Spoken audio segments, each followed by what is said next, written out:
no more than 7 overs at the most, sometimes 6. They do have issues with overs per hour, Leicestershire, and frequently have to, even with the likes of Callum Parkinson bowling. I was going to say, there's quite a few decent spinners in the Leicestershire side. They don't hurry and have consequently found themselves in a tricky position once or twice. Scorer Paul Rogers is very good at usually managing to get them within just about within acceptable limits. So, change of bowling. Walker comes off. Also, Navdeep Saini's going to come on to bowl. We are going to get one of the Indian net bowlers having a run out there in the middle from the pavilion end, it would appear. Has he got a style that particularly replicates one of the England bowlers, perhaps? I mean, he's quick. He's quick and hurries batters. He's probably quicker than any of the England. Well, maybe Jamie Overton a little bit, but he's not as burly by any means as Overton. India keen that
you can believe it, seeing him runs away from us and bowls, and again hurried is Bharat, but plays it competently enough on the back foot, adjusts, angled bat, plays it out to backward point by Everson Fields.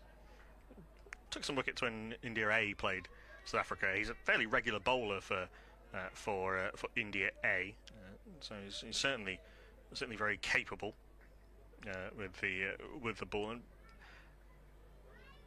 probably, if he's going to have an international future, it's going to be in T20 cricket, given the number of bowlers that India have got coming through. But I suppose the theory is that he's closer to Test match pace than some of the other bowlers that might be bowling at this time. He's in and bowls and gets a little bit of bounce and the pace, and it certainly discomforts Bharat, who is on the back foot. It sounded very wooden, but there's no great flinching from him. So although it bounced above, initially I thought it was above the bat, but might have been just up on the splice, managed to get it back down in front of him. But again, hurried. Back thigh pad, I think, by the look of the replay. It seemed to seam away a little bit.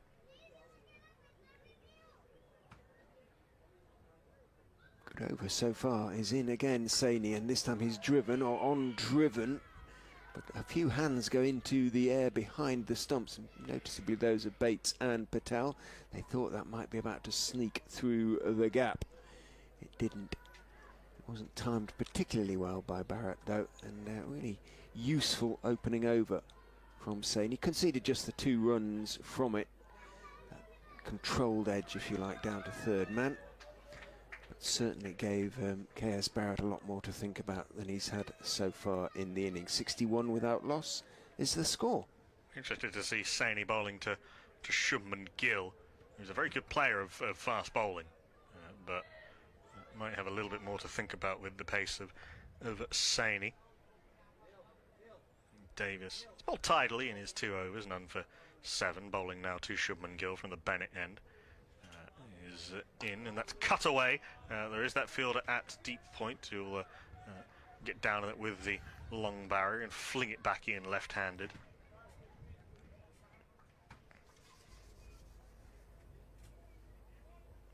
Trying to work out who that is, the left-handed thrower. Leicestershire out there at deep point, slow left armour.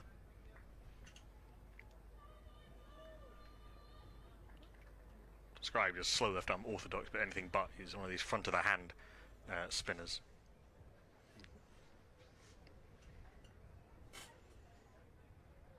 As in comes Davis to KS Barrett, and you can see just how much more time he has against Davis than he's had against Saini. That was a ball pitched in very similar areas, but he was able to get in behind it solidly and block up to mid-off. There is no run. There is other international cricket going on as well as at Headingley.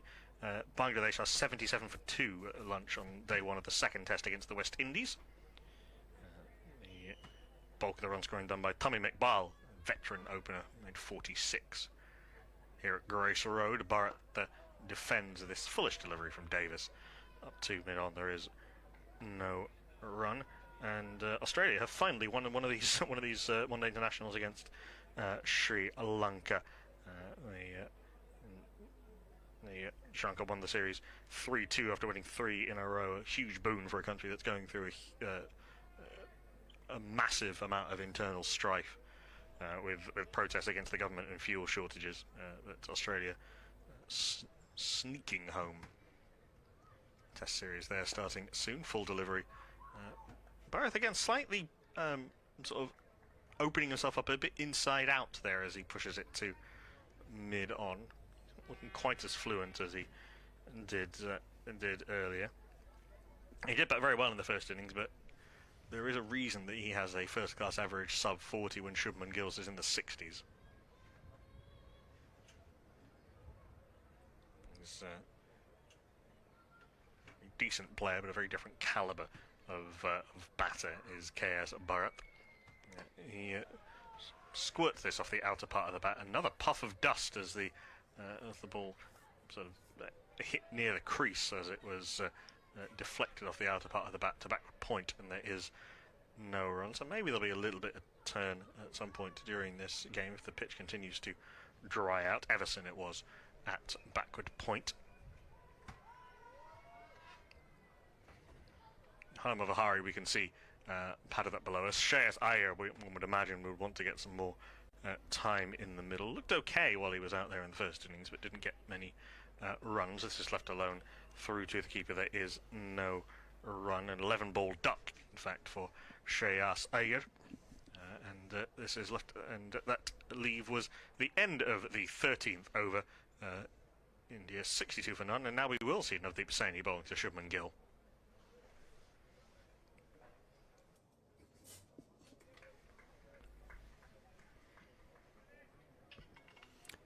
Crowd for the most part staying with it and enjoying this brisk opening partnership, scoring at 5 runs and over, or pretty close to Messrs Gill and Barrett. Facing a different challenge now. Saini sprints into the crease and bowls, and he's got him caught behind Gill. It was a little bit of a flat-footed attempt to cut the ball away through the offside. Took off a little bit off the pitch, gathered pace off the pitch. Good quick bowlers can sometimes do. And took the top edge of Gill's bat and was taken by Bates. And an unfortunate end to the innings. Unfortunate in terms of the way he played the shot, really, Gill. He looked very, very good in going to 38 off 34, but Saini's extra pace asking very, very different questions, and it was a question that Shubman Gill was unable to answer. Similar line to his first innings dismissal, really. Just on that fourth stump. I mean, which batter in the history of cricket hasn't been vulnerable just outside fourth stump and on a good length? He tried to cut it away backward a square, but it was too close to him, it was too quick, and there was a little bit too much bounce, and it flew through to Bates behind the stumps. Shubman Gill gone for a pleasant, but no more than that, 38 off 34 with 8 boundaries, every single one of them out of the middle. And now Hanuma Vihari, who made a rather scratchy 3 of 23 balls in the first innings, is back out there. He's going to bat at number 3. It was the pace of Navdeep Saini, as we thought it might, that gave Shubman Gill something to think about. It was just the wrong line to be playing that shot to. Just a disappointing end to a promising innings from Shubman Gill. So the game moves on. Vihari, long-sleeved shirt. Bharat short-sleeved.